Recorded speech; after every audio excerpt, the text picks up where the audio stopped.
नमस्कार। रात के 9 बज रहे हैं और मैं राकेश शर्मा रूबरू हूं आपके बड़ी खबरों बड़ी अपडेट के साथ। आज दिन भर की जो खबरें चर्चा में रही हैं उनकी बात करेंगे और ऐसी तमाम घटना हुई हैं जो आने वाले दिनों में बड़ी खबर बनने वाले हैं, उसकी भी जानकारी आपसे साझा करेंगे।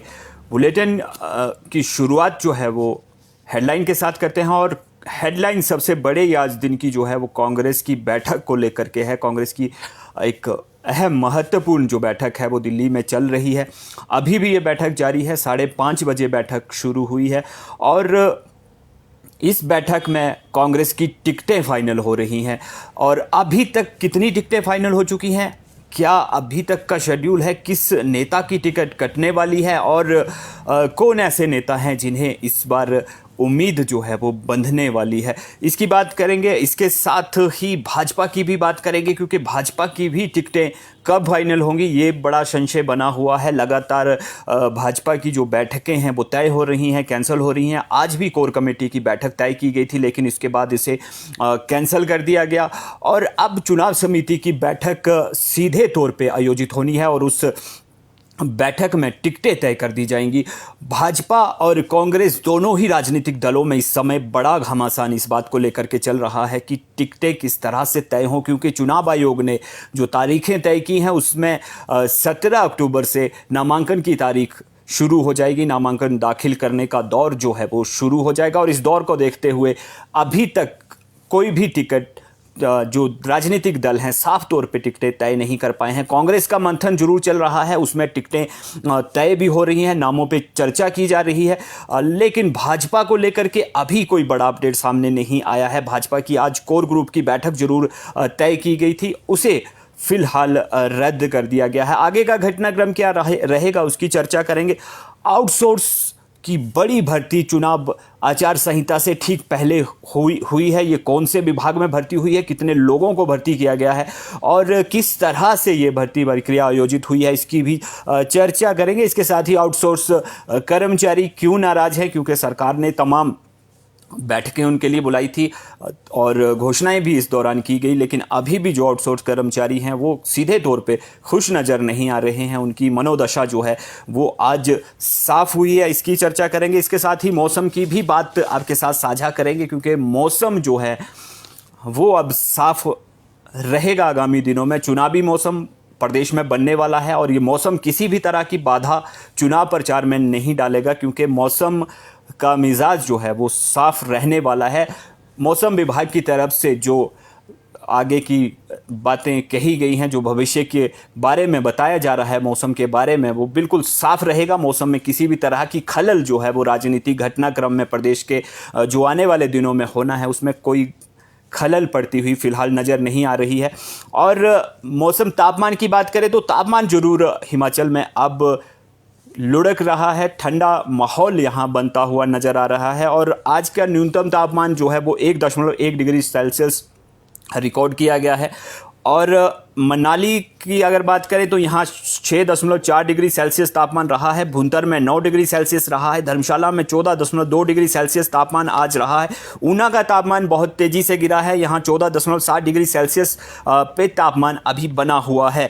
नाहन में 16.1 डिग्री सेल्सियस तापमान आज दर्ज किया गया है। नाहन प्रदेश में इस समय तापमान के मुकाबले में सबसे गर्म बना हुआ है। 16.1 डिग्री सेल्सियस यहाँ का तापमान आज दर्ज किया गया है। बात आचार संहिता से ठीक पहले हुई आउटसोर्स कर्मचारियों की भर्ती की करते हैं। 14 अक्टूबर की तारीख इसमें तय हुई है, जो अधिसूचना जारी हुई है। लोक निर्माण विभाग ने यह भर्ती की है। बड़े पैमाने पर 39 वर्क इंस्पेक्टर भर्ती किए गए हैं। पूरे प्रदेश भर में इन्हें तैनातियां दे दी गई हैं। ठीक आचार संहिता लगने से पहले ये भर्ती की गई। लोक निर्माण विभाग ने इसके लिए बाकायदा अधिसूचना जारी की है। लोक निर्माण विभाग की माने तो इसकी प्रक्रिया जो है वो काफ़ी समय से चल रही थी और ये संयोग की ही बात है कि 14 अक्टूबर को इस अधिसूचना को जारी किया गया और उसके कुछ अंतराल के बाद आचार संहिता लागू हो गई। अब ये जो 39 वर्ग इंस्पेक्टर भर्ती किए गए हैं आउटसोर्स के आधार पर इन्हें तैनात किया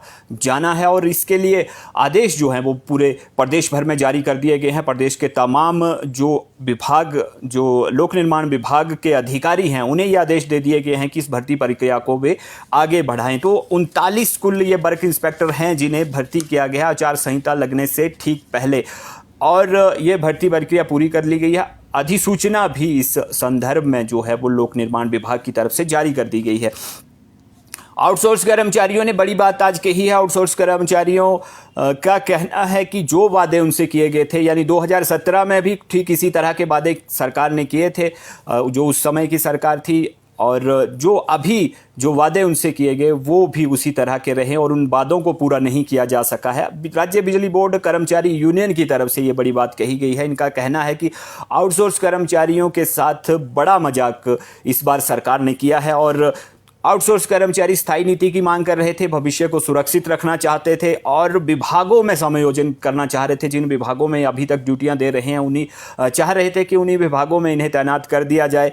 और इसी के साथ ही जो छठे वेतन आयोग की जो धारणा तय की गई है और उसके तहत जो 18,000 न्यूनतम वेतनमान तय किया गया, जो न्यूनतम वेतनमान है, वो वेतनमान की मांग कहीं ना कहीं ये कर्मचारी भी कर रहे थे, लेकिन ये तमाम मांगें इनकी पूरी नहीं हो पाई हैं और इनका ये कहना है कि अब जो उम्मीदें इन्होंने लगा रखी थी वो ठीक है वैसे ही अधूरी रह गई हैं जो जैसे 2017 में उम्मीदें पूरी नहीं हो पाई थी। बात दमकल विभाग कर्मचारियों की करते हैं। दमकल विभाग कर्मचारी लगातार सरकार पर दबाव बना रहे थे, वर्क टू रूल पर आ गए थे और वेतन विसंगतियों को लेकर के जो इनके विषय हैं उन्हें सरकार तक उठा रहे थे, मांगे हल करवाने का प्रयास कर रहे थे। लेकिन आदर्श आचार संहिता के लागू होते ही इन्होंने वर्क टू रूल अभियान को बंद कर दिया है और अब नियमित रूप से ड्यूटी देने का फैसला किया है। ये दमकल विभाग की तरफ से बड़ी बात कही गई है क्योंकि वर्क टू रूल को समाप्त करके अब ये तमाम जो कर्मचारी हैं दमकल विभाग के ड्यूटी पर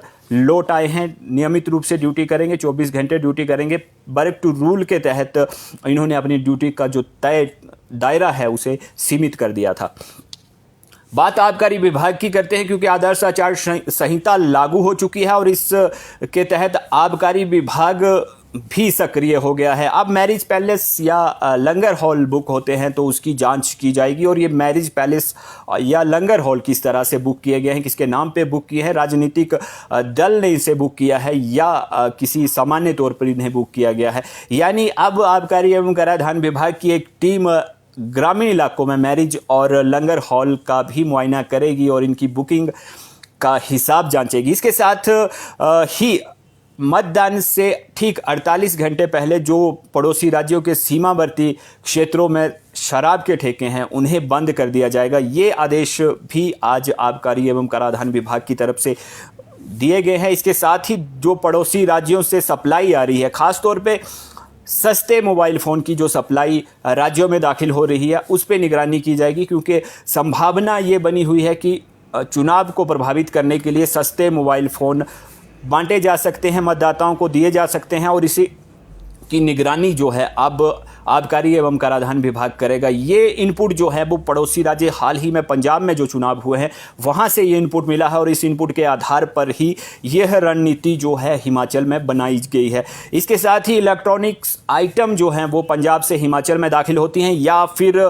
उपहार जो हिमाचल में पहुँचते हैं उनकी भी निगरानी की जाएगी, उनकी भी जाँच जो है वो लगातार की जाएगी और इसमें किसी तरह की भी कुछ संभावनाएं राजनीतिक तौर पे पाई जाती हैं तो आवश्यक कार्रवाई आबकारी एवं कराधान विभाग करेगा। इसके साथ ही 65 स्पेशल टास्क फोर्स का गठन किया गया है। ये टास्क फोर्स निगरानी करेंगी 24 घंटे और इस दौरान कहीं अगर शराब की कोई मामला सामने आता है तो उस संबंध में कार्यवाही भी की जाएगी। इस तमाम जो ये घटनाक्रम अभी तक जो अपडेट ये आबकारी एवं कराधान विभाग का बन रहा है, इस संबंध में पंजाब और हरियाणा में 2 बड़ी बैठकें आयोजित हो चुकी हैं और इन बैठकों को लेकर के इन तमाम बातों के ऊपर चर्चा की गई है कि पड़ोसी राज्यों से जो भी सप्लाई अब हिमाचल में आनी है उसकी निगरानी की जाएगी और उसके बाद ही ये सप्लाई जो है वो हिमाचल पहुंच पाएगी।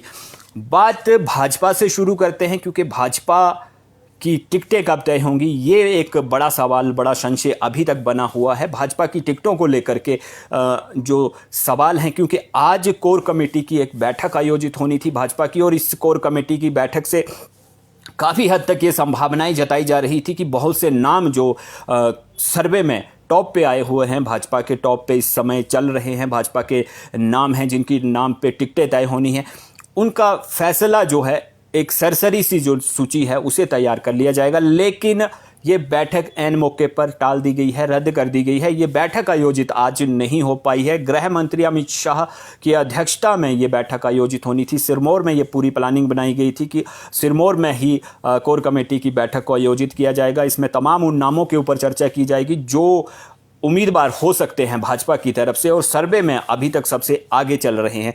क्योंकि भाजपा ने ये पहले ही तय कर दिया है कि तमाम जो टिकटें हैं वो सर्वे के आधार पर आवंटित की जाएंगी, चाहे जीतने की क्षमता जो भी रखता हो उसे इस बार भाजपा टिकट देगी। इस दौरान जो मौजूदा विधायक हैं या मंत्री हैं उनकी भी टिकटों पर अभी संशय बना हुआ है। कोर कमेटी की बैठक अगर आज आयोजित हो जाती तो बहुत सी स्थिति जो है वो भाजपा के खेमे में भी साफ हो जानी थी, लेकिन आज ये बैठक आयोजित नहीं हो पाई है। और इस बैठक के आयोजित ना होने के बाद अब जो आगामी संभावनाएं बन रही हैं वो सीधी चुनाव समिति की बैठक की बन रही हैं, क्योंकि अब सीधे तौर पे भाजपा चुनाव समिति की बैठक आयोजित करेगी और चुनाव समिति की इस बैठक में सीधे तौर पे उन नामों को तय कर दिया जाएगा जो नाम सर्वे में सबसे आगे चल रहे होंगे।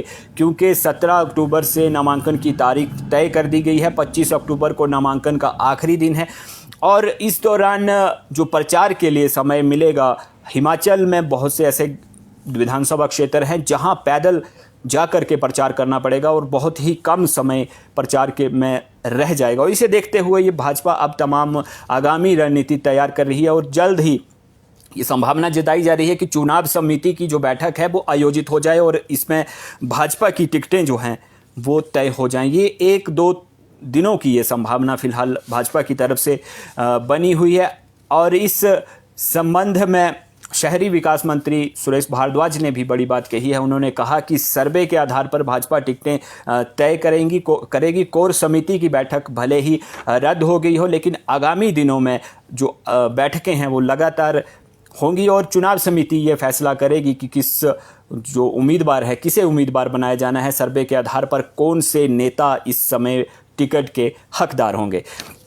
ये बड़ी बात इन्होंने कही है। इसके साथ ही इन्होंने कांग्रेस के ऊपर भी आरोप लगाए हैं। इन्होंने कहा कि कांग्रेस हार के डर से बौखला गई है और जो भाजपा का मिशन रिपीट है उसके ऊपर सवाल उठा रही है। लेकिन जो भाजपा है वो चुनाव इस बार जीतेगी और मिशन रिपीट जरूर होकर रहेगा।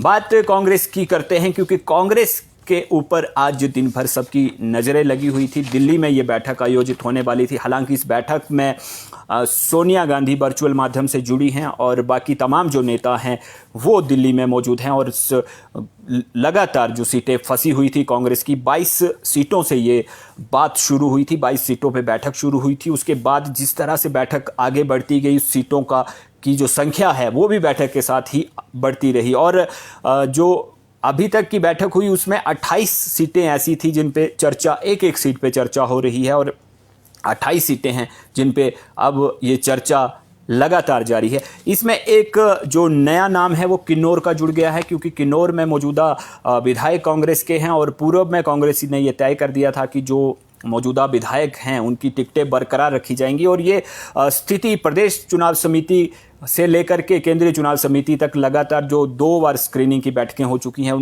उनमें भी ये स्थिति को बरकरार रखा गया था, इसे बदला नहीं गया था। और किन्नौर से एक ही नाम जो है वो आगे चल रहा था, लेकिन अब यहाँ नेगी निगम भंडारी का नाम भी जुड़ गया है किन्नौर की सीट को लेकर के। आज जो अभी फिलहाल बैठक दिल्ली में हो रही है उसमें लगातार ये मंथन हुआ है, ये चर्चा हुई है कि पैनल में क्यों ना इस नाम को रखा जाए और 2 नाम अभी फिलहाल इस सीट के साथ जुड़ते हुए बन गए हैं। और इसके साथ ही अभी तक की बात करें तो 55 सीटें ऐसी हैं जिन पे कांग्रेस उम्मीदवार तय कर चुकी है। 55 सीटों की जो रणनीति है वो पूरी तरह से, चेहरे जो हैं वो पूरी तरह से साफ हो चुके हैं। इन सीटों का खुलासा कांग्रेस की जो ये बैठक फिलहाल अभी चल रही है, इस बैठक के ख़त्म होते ही इन सीटों की जो लिस्ट है, जो 55 सीटें अभी फ़िलहाल फाइनल हुई हैं, इनकी लिस्ट सामने सार्वजनिक हो जाएगी। संभावना ये जताई जा रही है कि देर रात तक ये सीटें जो हैं, इनके नाम जो हैं वो सामने हो सकते हैं, इनका खुलासा हो सकता है,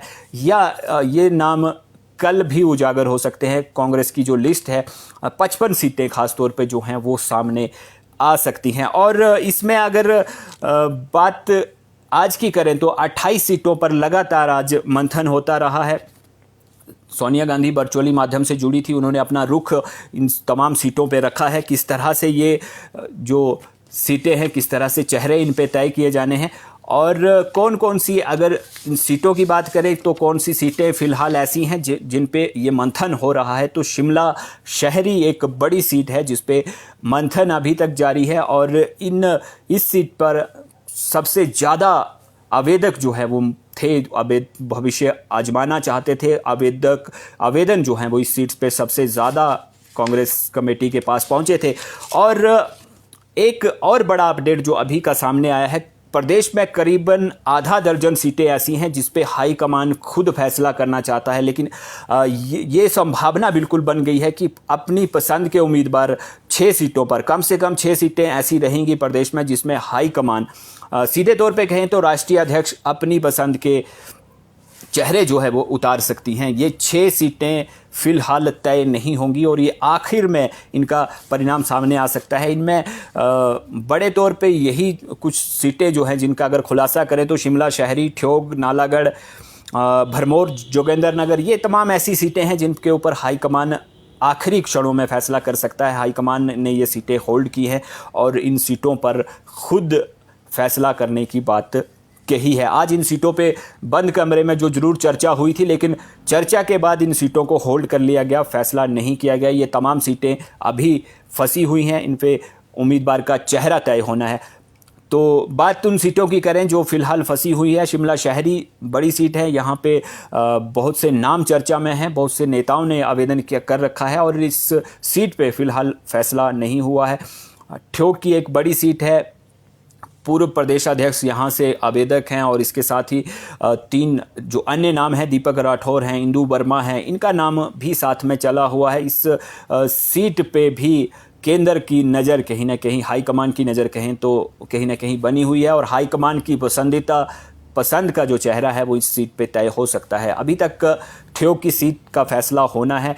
नाहन की सीट पर भी अभी संशय बना हुआ है। नालागढ़ में पूरी तरह से संशय है। नालागढ़ भी एक ऐसी सीट है जिस पे हाईकमान अपने स्तर पे फैसला कर सकता है। हाईकमान के आदेश पर ही ये सीट तय हो सकती है। यानी जो आधा दर्जन लगभग सीटें ऐसी हैं जिस पे हाईकमान ने अपनी दावेदारी जताई है, जिन सीटों को हाईकमान तय कर सकता है, उसमें ये भी सीट शामिल है।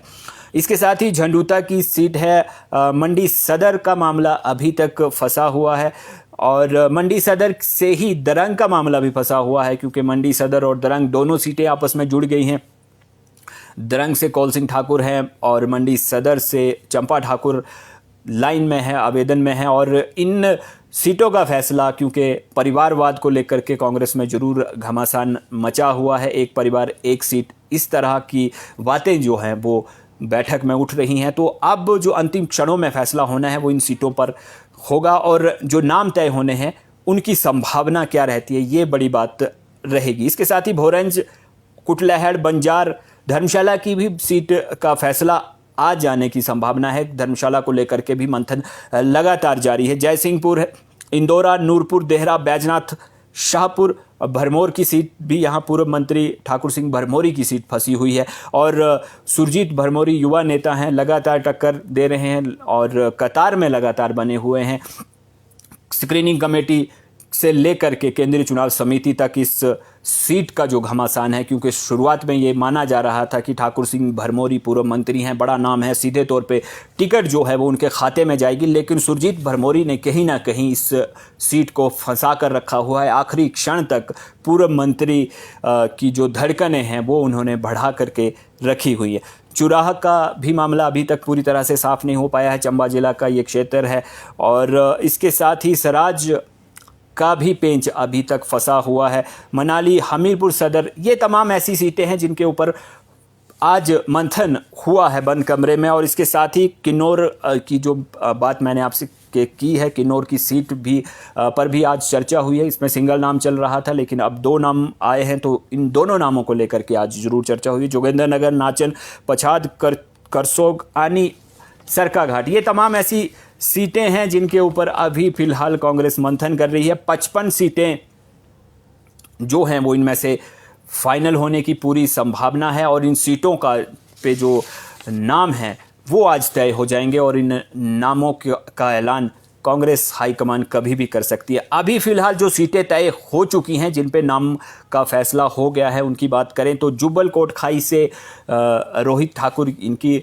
सीट पे, इनकी टिकट पे किसी तरह का संकट नहीं है। रोहित ठाकुर मौजूदा विधायक भी हैं और इनकी टिकट जो है वो पूरी तरह से साफ है। कुसुम्पटी से अनिरुद्ध सिंह, ये भी लड़ाई में उतरने वाले हैं, विधानसभा में इनकी टिकट भी पक्की है। शिमला ग्रामीण से विक्रमादित्य सिंह दोबारा चुनाव में उतरेंगे, ये भी साफ है। रोहड़ू से मोहनलाल ब्राक्टा, रामपुर से नंदलाल, सोलन से कर्नल धनीराम शांडिल, इनकी सीट को लेकर के जरूर अटकलें लग रही थी, क्योंकि उम्र का जो हिसाब कांग्रेस ने तय किया है उसमें ये फिट नहीं बैठ रहे थे, और 82 साल की इनकी उम्र हो चुकी है। लेकिन अभी इनके मुकाबले में सोलन में कोई भी आसपास नज़र नहीं आ रहा है। ऐसे में कर्नल धनीराम शांडिल जो हैं वो भी साफ निकलते हुए नज़र आ रहे हैं।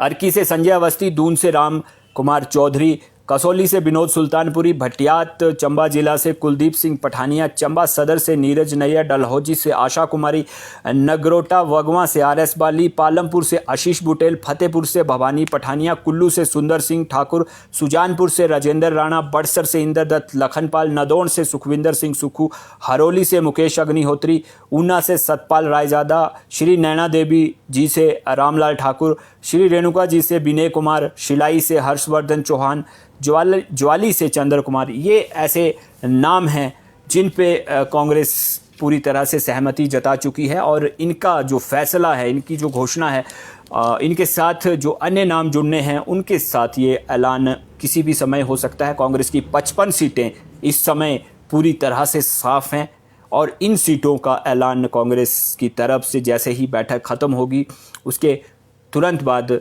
कर दिया जाएगा। ये जो भी अपडेट रहेगा हम जरूर आपके साथ साझा करेंगे। दिव्य हिमाचल समाचार पत्र के माध्यम से भी आप तक ये अपडेट जरूर पहुंचेगा। और इसके साथ ही अगर कांग्रेस की बात करें तो कांग्रेस ने घोषणा पत्र को लेकर के भी बड़ी बात कही है। कांग्रेस का कहना है कि जैसे ही उम्मीदवारों की लिस्ट फाइनल होगी, उम्मीदवारों के चेहरे साफ होंगे, उसके बाद घोषणा पत्र भी कांग्रेस लाएगी। आज घोषणा पत्र कमेटी के अध्यक्ष कर्नल धनीराम शांडिल ने ये बात कही है। उनका कहना है कि 10 जो गारंटियां हैं कांग्रेस पहले ही दे चुकी है। OPS बहाल करने की बात कह चुकी हैं। प्रियंका गांधी भी सोलन की रैली के दौरान ये कह चुकी हैं कि पहली ही कैबिनेट बैठक में जो OPS है उसे बहाल करेंगे। इसके साथ ही जो अन्य तमाम मसले हैं उन्हें भी शामिल किया जाएगा। घोषणा पत्र कांग्रेस तैयार कर रही है, लोगों से बातचीत की जा रही है, और इस बातचीत के आधार पर यह घोषणा पत्र होगा जिसे लॉन्च किया जाएगा, जिसमें बातचीत की जाएगी।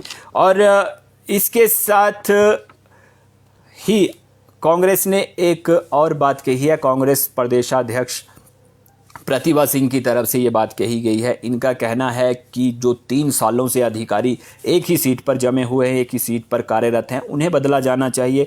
आचार संहिता का सख्ती से पालन किया जाना चाहिए, और जो भी आचार संहिता तोड़ने के दायरे में पाया जाता है उसके ऊपर आवश्यक कार्यवाही की जानी चाहिए। फिलहाल ये राजनीतिक अपडेट अभी तक का है, क्योंकि कांग्रेस की बैठक लगातार जारी है। 5:30 बजे ये बैठक शुरू हुई है, और जो नाम सामने आ रहे हैं वो नाम लगातार हम आपके साथ अपडेट करते रहेंगे, आपके साथ साझा करते रहेंगे। दिव्य हिमाचल समाचार पत्र के माध्यम से भी आपको बड़ी खबर, बड़ी अपडेट जो है वो जरूर मिलेगी। कांग्रेस की बैठक में क्या कुछ हुआ है, किन नामों को तय किया गया है और आगामी रणनीति अब राजनीतिक दलों की क्या रहने वाली है, इसकी चर्चा हम आपके साथ साझा लगातार करेंगे।